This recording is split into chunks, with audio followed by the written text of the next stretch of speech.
Prior to World War I, and thanks to the gold standard, or thanks to pieces of paper supposedly backed 100% by gold, the Bank of England and its currency, the pound sterling, were a worldwide accepted medium of exchange.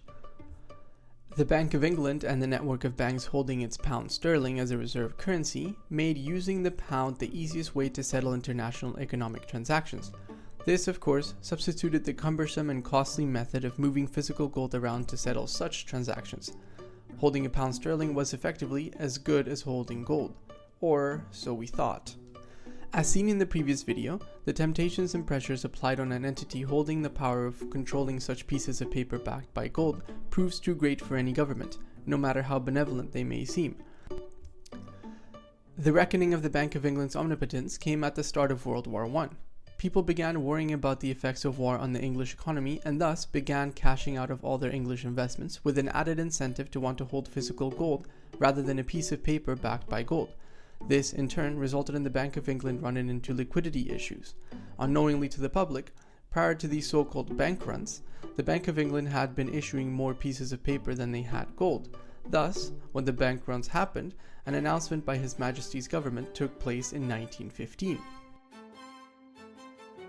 In view of the importance of strengthening the gold reserves of the country for exchange purposes, the Treasury have instructed the Post Office and all public departments charged with the duty of making cash payments to use notes instead of gold coins whenever possible.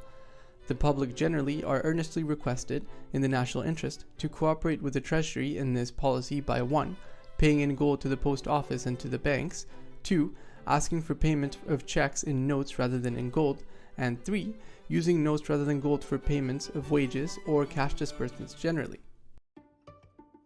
Because the British government couldn't rely on its people to finance the war, and in fact was being liquidated by its very people through these bank runs, they turned to the United States for assistance through loans, seeing as the US didn't join the war until later. The US thus secured future gold payments from the Bank of England. Additionally, foreigners trusted American banks to safely store their gold a lot more. As such, slowly but surely, the dollar began gaining strength.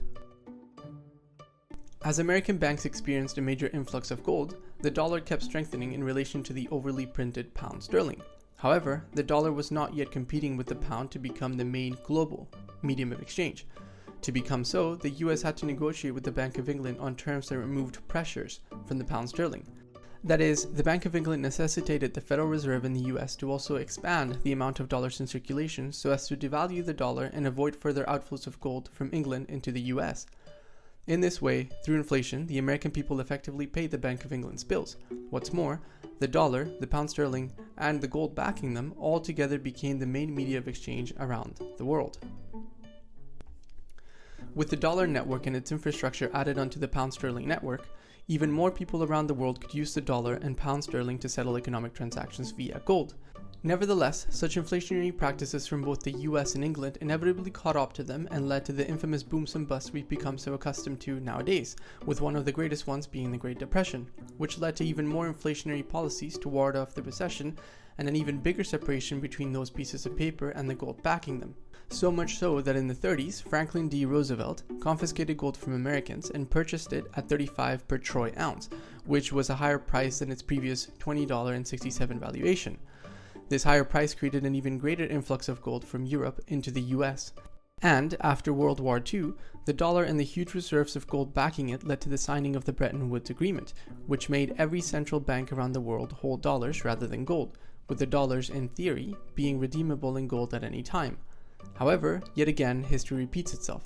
The Federal Reserve didn't stick to this gold standard and began printing more dollars than they had gold. Scared foreign banks began asking for their gold back, but since the US didn't have enough gold to match all those foreign held dollars, on August 15, 1971, Richard Nixon had this to say. We must protect the position of the American dollar as a pillar of monetary stability around the world. In the past 7 years, there's been an average of one international monetary crisis every year. Now, who gains from these crises? Not the working man, not the investor, not the real producers of wealth. The gainers are the international money speculators. Because they thrive on crises, they help to create them. In recent weeks, the speculators have been waging an all-out war on the American dollar. The strength of a nation's currency is based on the strength of that nation's economy. and the American economy is by far the strongest in the world. Accordingly, I have directed the Secretary of the Treasury to take the action necessary to defend the dollar against the speculators.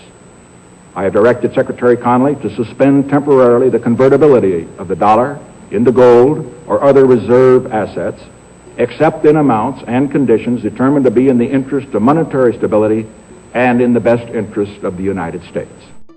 Henceforth, the dollar, in essence, became backed by nothing but the decree of the American government.